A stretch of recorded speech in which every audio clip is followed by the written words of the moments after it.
हजारों सालों से जमीन की गहराइयों में एक विशालकाय ड्रैगन सोया हुआ था। हर बीतते दिन के साथ उसकी पलकें 1 किलोमीटर लंबी होती जाती, जिसके भारी बोझ से उसकी आंखें बंद ही रहती।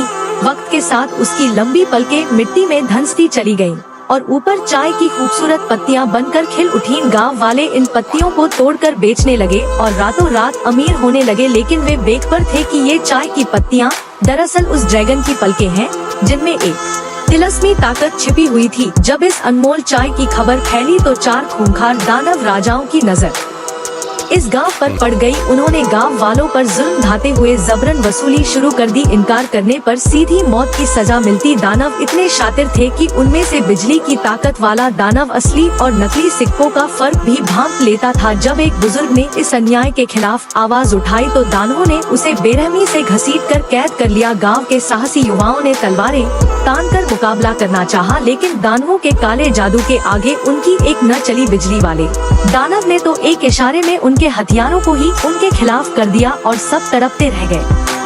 पर इन दानवों का असली उस्ताद कोई और ही था, एक खौफनाक शाही चुड़ैल। वह एक खूबसूरत नकाब पहनकर खुद को राजकुमारी बताती थी। वजह थी एक प्राचीन भविष्यवाणी, जिसके मुताबिक ड्रैगन सिर्फ असली राजकुमारी के सामने ही जागेगा और वही दुनिया की मल्लिका बनेगी। दूसरी तरफ असली राजकुमारी अपनी जान बचाने के लिए दर दर भटक रही थी और ड्रैगन की हिफाजत करने वाला रक्षक जैकी पहले ही सलाखों के पीछे सड़ रहा था। अब सबसे बड़ा सस्पेंस यह था कि ड्रैगन की आंखें सबसे पहले कौन खोलेगा।